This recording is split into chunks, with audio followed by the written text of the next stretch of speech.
प्रिय मोद अप्रमोद। हाँ, प्रिय वृत्ति और मोद वृत्ति और प्रमोद वृत्ति। इष्ट पदार्थ के दर्शन से जो आनंद आता है वो प्रिय वृत्ति, और इष्ट पदार्थ के मिलने से जो आनंद आता है वो मोद वृत्ति, और इष्ट पदार्थ के उपभोग से जो आनंद आता है वो है प्रमोद वृत्ति। जयराम डॉक्टर का टाइम फिक्स, तो इसलिए ये तीनों वृत्तियां आनंदमय कोश हो। तो यह जो हमें 5 कोश बताए,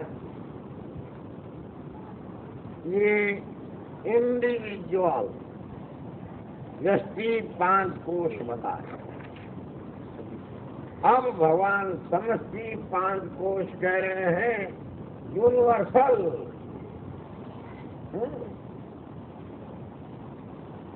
तो भगवान कहते हैं देखो, जैसे यह आपका एक स्थूल शरीर है, ये व्यष्टि अन्नमय कोश है, ऐसे दुनिया भर के स्थूल शरीर मिला करके ये ब्रह्म का समष्टि अन्नमय कोश हो जाएगा। बात में आई? अथवा और मोटी भाषा में कहो कि ये जो स्थूल ब्रह्मांड दिखाई दे रहा है, आंखों से जिसका दर्शन हो रहा है, ये सारा परमात्मा का समष्टि अन्नमय कोश है। ये स्थूल शरीर है परमात्मा का। जयराम। और प्राणमय कोश में जो हवा चल रही है सारे संसार में, ये हवा उनका प्राणमय कोश है। और जब सृष्टि पैदा करने के लिए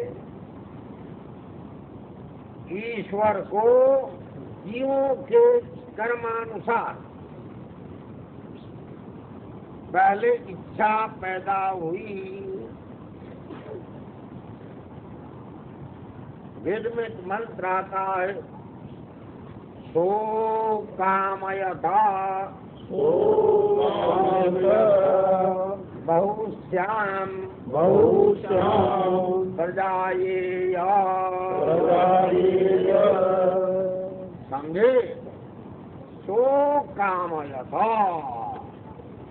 परमात्मा ने कामना की। वहाँ कामना माने इच्छा की। समझे?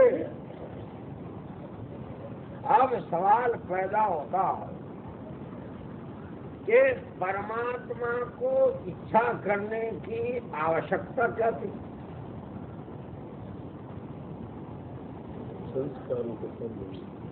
जय गिरधर कविराय, एक गिरधर कवि हुआ,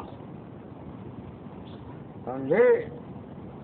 कहे गिरधर कविराय, झकमारन की मर्जी क्यों? ये ईश्वर को ये मर्जी जो हुई, ये झकमारन की मर्जी है, फालतू संसार बनाया और हमको परेशान कर डाला है। जयराम जी है हमको अरे सबको बोलो मेरे लिए ये अपना रोना रोना। तो मतलब यह है, गिरधर कविराज को ये कह रहा है कि सब लोग परेशान जो हो रहे हैं, तो न संसार ये बनाते भगवान और न सबको ये रोना पड़ता। आप यदि अपने रोने और हंसने की लिस्ट बनाओ, पहले दैनिक बनाओ, फिर साप्ताहिक चिंतन कर लो। ये कितना टाइम अफसोस में, उदासीनता में जाता है और कितना टाइम खुशी में जाता है। तो ऐसे यदि टोटलिंग करोगे तो एवरेज के दृष्टि से ज्यादा टाइम किसका जाएगा? अफसोस, उदासीनता, बेचैनी, सोच, विचार, समझे। और आजकल एक नया नाम चल पड़ा, टेंशन। टेंशन हम ये आजकल किसी से भी पूछो टेंशन बहुत।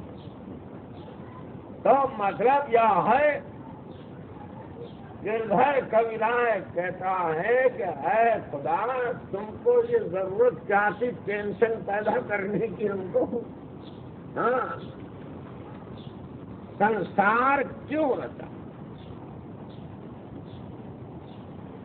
तो कई भगत कहते हैं ये भाई ये तो ईश्वर की लीला है, ईश्वर की लीला है। अरे लीला का अर्थ करो कि लीला कहते हैं खेल को।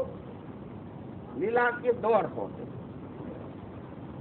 एक लीला माने खेल और दूसरा लीला मात्र माने बिना प्रयास के स्वाभाविक चीज है। और जैसे ये इच्छा के बाद संकल्प हुआ तो वेद ने लिखा तस्य निश्वासितम एतत्, ये उनका श्वास जैसे आपका चलता है बिना मेहनत के,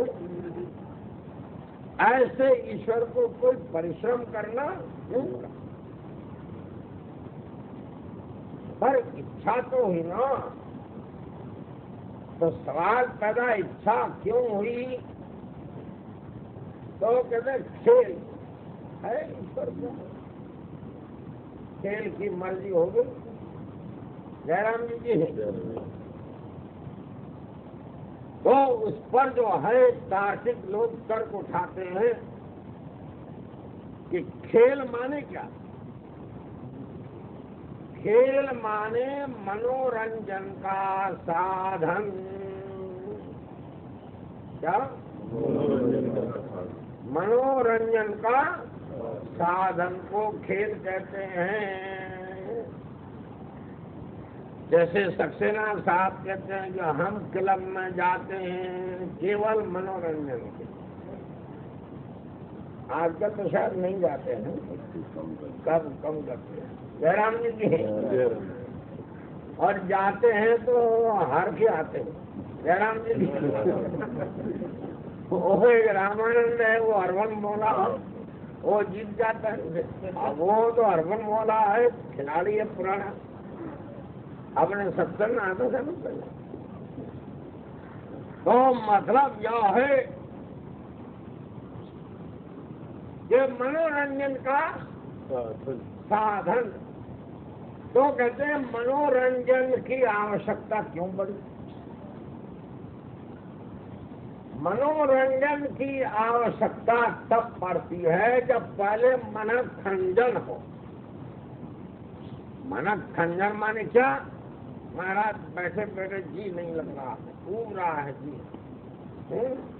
चलो तो थोड़ा क्लब घुमावे और क्या करें, कुछ न कुछ करें हम, समथिंग न्यू। क्यों? ये आजकल के व्यक्तियों में कहावत है, वैरायटी इज चार्मिंग। समझे? चार्मिंग क्या है? वैरायटी होना चाहिए, नवीनता। अरे कई व्यक्ति तो आपको सत्संगी लोग हो भाइयों, और बड़े शहरों में फैशनेबल देखो तो सवेरे और ड्रेस होगी, दोपहर को और ड्रेस होगी, शाम को और ड्रेस होगी। जयराम जी की ड्रेस ही बदलते रहते हैं। नेकटाई का जैसा कलर होगा वैसे ही शर्ट का कलर होना चाहिए, वैसे ही पेंट का, और वैसे ही जूते का कलर होना चाहिए।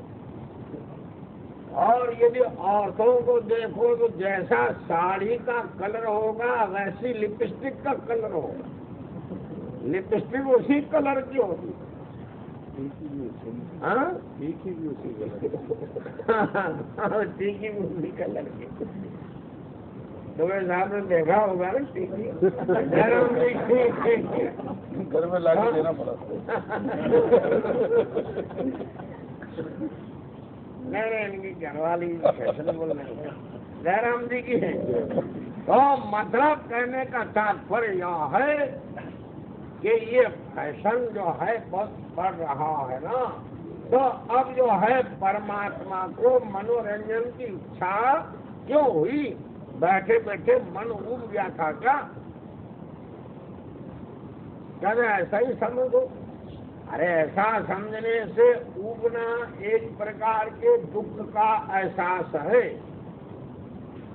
और मीठा मीठा दुख है। तो अब ईश्वर जो आनंद घन परमात्मा में यदि उबना कहोगे, दुख कहोगे, तो बात ऐसा है जैसा आपने सूर्य में अंधकार कह दिया। सूर्य में अंधकार कहाँ से होगा? अरे सागर में सूखन कहाँ से होगी? जयराम जी की। तो इसी प्रकार परमात्मा में उबना दुख बन नहीं सकता। तो जब दुख ही नहीं है, मन उब ही नहीं रहा है, अरे पहली बात ये है कि उनको मन ही नहीं है ईश्वर को।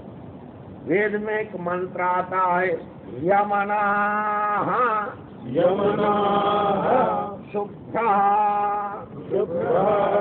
ईश्वर को मन ही नहीं है, पर शत्रु दुर्जन न्याय से, शत्रु दुर्जन न्याय समझते मान लिया जाए। अरे मान लो अब आप जिद पकड़ रहे हो, तो आपकी माँ बात मान भी लेवे तो भी ये त्रुटि है। शास्त्रार्थ में होता है दुर्जन की तुष्टि करनी। हाँ, इसको दुर्जन दोष न्याय भी कहते हैं, है ना। तो मतलब यह है कि हठी यदि कोई हठ करे तो कहते हैं अच्छा भाई तुम्हारी बात मान भी ले तो भी ये दोष आता है। तो इसी प्रकार कहते हैं ईश्वर में मन मान भी लिया जाए तो भी उनमें दुख का एहसास कहना तो गलत बात है। नहीं तो फिर आनंद घन कहना छोड़ दो, वो तो सद घन चित घन, घन माने घन ठोस, आनंद ही आनंद है, सत ही सत है, चेतनी चेतन। तो इसीलिए मनोरंजन की इच्छा बन नहीं सकती। बात समझ आई? और मनोरंजन वो कौन सा कैसा मनोरंजन जो जीवों को दुखी करके परेशान करके अपना मनोरंजन करे? ये कैसा मनोरंजन? ये तो ऐसा मनोरंजन है जैसा आजकल के लोग फिशिंग खेल करते हैं। फिशिंग समझ तुम? मच्छी मारने को। नए साल में हमने देखा 2 लड़कियों कांटा युवों का उनके हाथ में, और वो लेकर के आटे की गोलियां लुभाने के लिए लेकर के जा रहे थे। मैंने कहा जा रहे तो फिशिंग करने के लिए। अगर मैंने कहा माने क्या कि मच्छी मारेंगे, छोटी छोटी मच्छियां फंस जाती हैं उसमें। तो मैंने कहा इधर आओ, थोड़ा सा इधर आओ।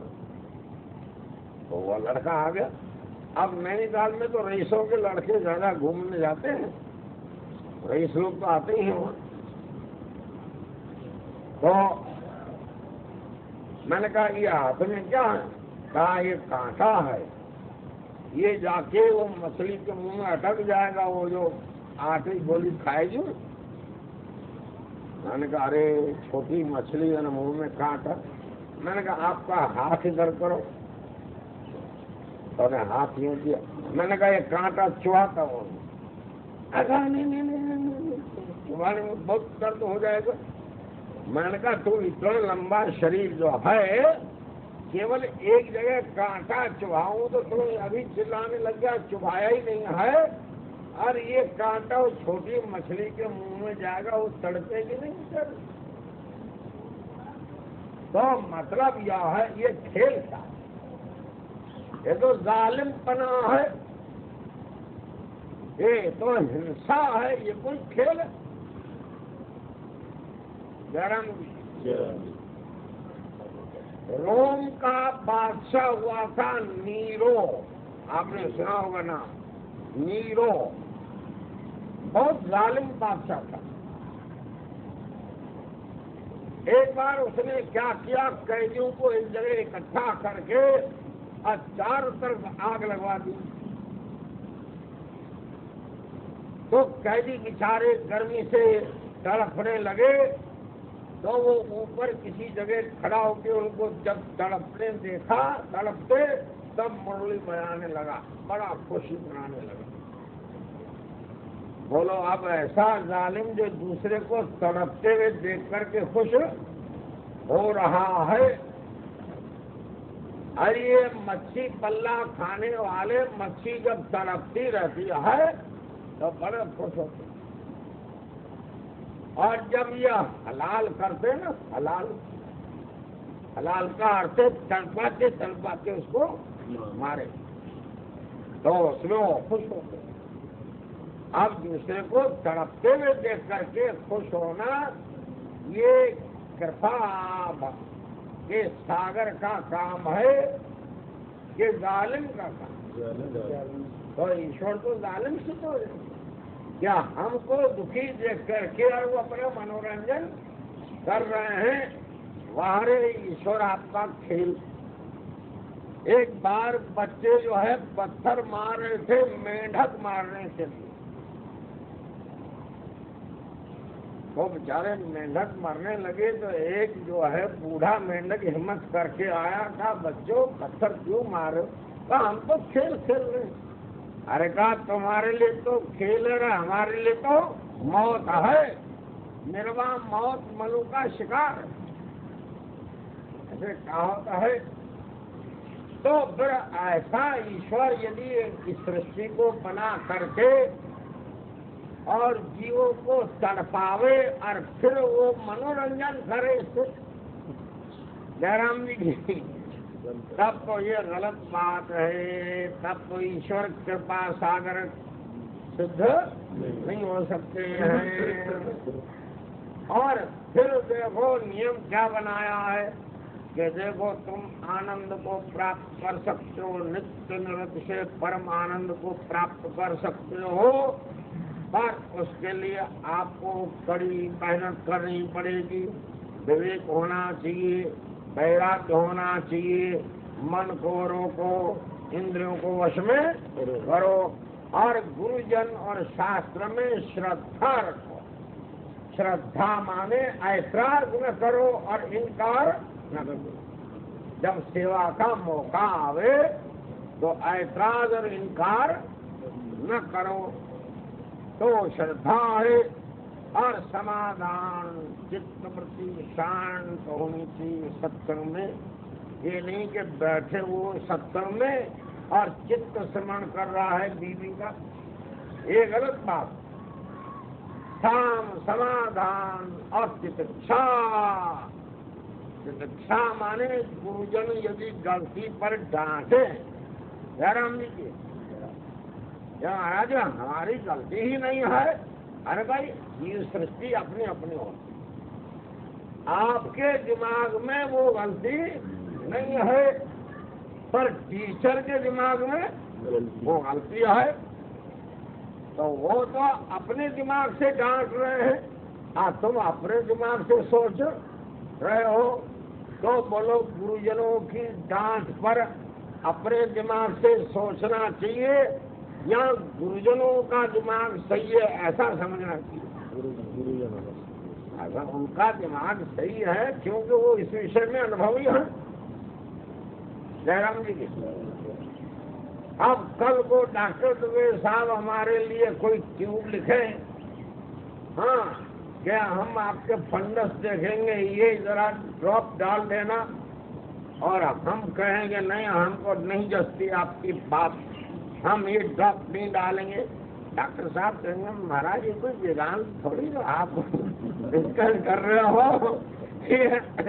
आँख की दवा में तो हम प्रमाण हैं और वेदांत में आप प्रमाण अपने अपने विज्ञान है।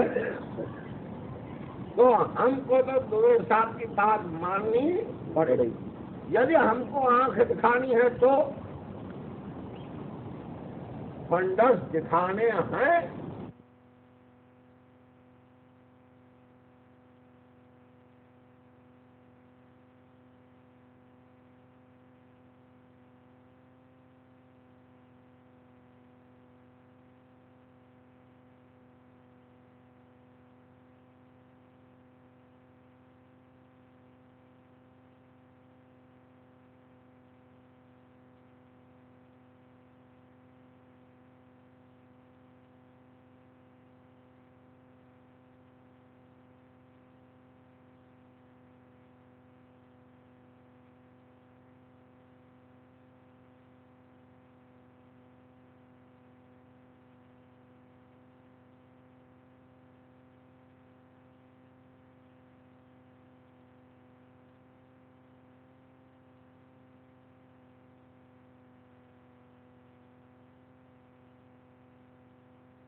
समझे क्या तुम्हें साहब ये भी कर दे कि महाराज जरा ये ध्यान रखना, ये दवा हाथ पर भी असर कर जाती कभी कभी।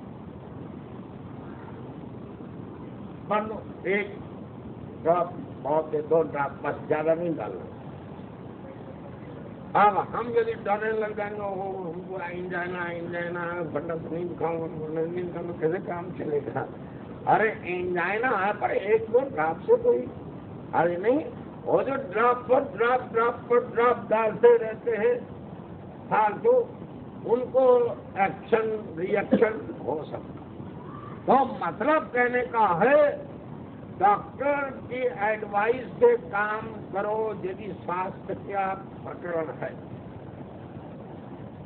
और जहाँ अध्यात्म का प्रकरण है वहाँ गुरुजनों की सलाह पर चलो। अरे हम मंत्र सुना रहे हैं ना, मंत्री क्या करता है? अरे मंत्री जो है राजा को अपनी सलाह देता है, मंत्रणा, तभी वो मंत्री कहलाता है। तो आप हमारे राजा से ले हो जयराम जी की, और हम आपके मंत्री मंत्र सुना रहे, मंत्रणा दे रहे हैं, तो हमारी मंत्रणा पर आपको बिना ऐतराज बिना इनकार से चलना चाहिए जयराम जी की। तो मतलब क्या है कि सृष्टि जगत क्यों रचा भगवान ने? तो ये प्रकरण चल रहा था कि ईश्वर की लीला कहने में ये दोष आता है। कहते भाई बात यह है, वेद ने कहा सो कामय था तत् ऐक्षता, ईश्वर ने इच्छा की। तो आप कौन होते हो ईश्वर की इच्छा के बारे में डिस्कस करने वाले? अरे आपको जो मन में आवे वो आप करो, और ईश्वर के मन में आएगा वो ईश्वर करेंगे। आप कौन होते हो पूछने वाले?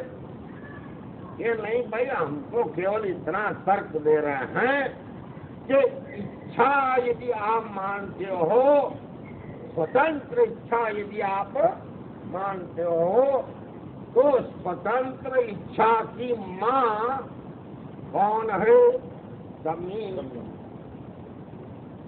स्वतंत्र इच्छा की माँ क्या है? जमीन। आपको ज्ञान की कमी का एहसास होता है तब ज्ञान के लिए सत्संग में आते। एक सत्संग अभी अभी मिला, उन्होंने कहा महाराज अब वेदांत सुनते हैं। तो हमने सोचा हमने इतनी सारी उम्र ऐसे ही बिता दी, तो अब वो कमी का एहसास हो रहा। कोठा में हमारा जब प्रवचन अंतिम प्रवचन था, उस दिन अच्छे अच्छे लोगों को, और प्रिंसिपल साहब एक थे संस्कृत कॉलेज के, आजकल वो प्रिंसिपल नहीं दिखते हैं, ये बाहर बैठे जयराम जी की। तो संस्कृत के प्रिंसिपल कॉलेज के आए थे। तो जब प्रवचन समाप्त हुआ तो मेरी यूँ आदत से पूछता रहता हूँ, कहते भाई समझ में आया थी? उन्होंने कहा महाराज समझ में इतना बढ़िया आया है कि मन हमारा दुखी हो गया। मैंने कहा हद होगी, अरे एक तो समझ में अच्छा आया और मन दुखी हो गया। कहते हैं दुख इसलिए हो रहा है कि मुझे ये सूचना अंतिम प्रवचन के समय दी गई है। जब आप इतने दिन से यहाँ प्रवचन चला रहे थे तो मुझे सूचना ही क्यों नहीं दी? बस इसलिए तो जयराम जी की। तो इसलिए आपकी सूचना दिया करो जो अपने दोस्त मित्र हैं, नहीं तो उनको जब पता लगेगा तो उनको भी दुख हो जाएगा और आपको कहेंगे देखो ये पंच कोष का प्रकरण निकल गया और आपने बताया नहीं उनको जयराम जी की। तो इसी प्रकार हाँ बात क्या चल रही थी? इच्छा ईश्वर स्वतंत्र इच्छा जननी कमी। चलो एक बात आई थी निकल गई जयराम जी की। तो मतलब कहने का यह है, एक बात हम कहते हैं यदि आप दूसरे को सुनाओगे और वो यदि आ गया और आने पर यदि टिक गया और उसको बात समझ में आ गई तो पुण्य उसको भी मिलेगा जो उसको लाया है। जयराम जी की। जैसे डॉक्टर दुबे साहब को आनंद आ रहा है, बात समझ में आ रही है, पर इनका पुण्य इनकी दीदी को भी मिलेगा। क्यों? इनकी दीदी तो लाई है यहाँ। जयराम जी की पुण्य उनको भी मिलेगा। जयराम जी। तो मतलब कहने का यह है, परंतु आप जिसको लाओ उसको ये मत बताना कि आपका पुण्य मुझको मिलेगा। नहीं तो हो जाएगा हाथ होगी, वहाँ मेरा पुण्य ही लूट जाएगा। या नहीं, सारा नहीं लूटेगा। हाँ, कुछ अंश तो उसको मिलेगा। सीधी बात है। अरे यदि आप किसी को जुआ में लगाते हो तो उसका पाप उसको भी लगेगा जिसने लगाया है।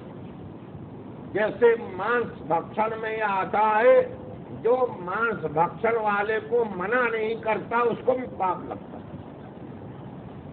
जो वो मना न करने वाले को भी पाप लगता है। और जो मांस भक्षण करने वाले को प्रोत्साहन देता है, अरे खाओ खाओ, संतों को तो और काम ही क्या है, ऐसे ही बोलते रहते हैं, खा ले कुछ नहीं बिगड़ता है, आत्मा निर्विकार है। जयराम जी की। अब ऐसे बोल करके उसको प्रोत्साहन देना तो यह भी गलत है, ये भी पाप लगता है। खैर ये प्रकट है। तो मतलब यह है कि ईश्वर की जो है ये इच्छा नहीं कह सकती। इच्छा स्वतंत्र इच्छा की माँ है कमी। जब कमी है तभी इच्छा होती है ना। जिसको धन की कमी महसूस होती है उसको धन की इच्छा होती है। जिसको विद्या की कमी महसूस होना चाहिए, कमी होने से नहीं है। एक विद्यार्थी को मैंने कहा कि अरे भाई तू पढ़ा कर। उन्होंने कहा महाराज जी कुछ नहीं रखा है पढ़ने करने में, हम तो खूब अपना मस्त रहेंगे, रोटी तो मिलेगी।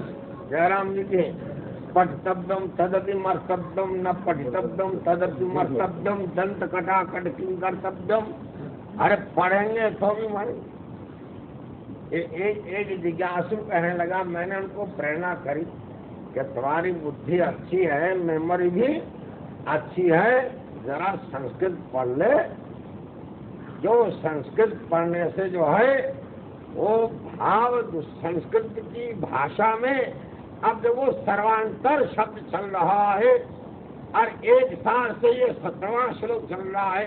यही 12 दिन से शुरू किया था ना वहाँ ध्यान। तो 365 दिन हो गए 17 श्लोक को, तो एक श्लोक के कितने पढ़ेंगे दिन? करीब 20-25 तो 20-25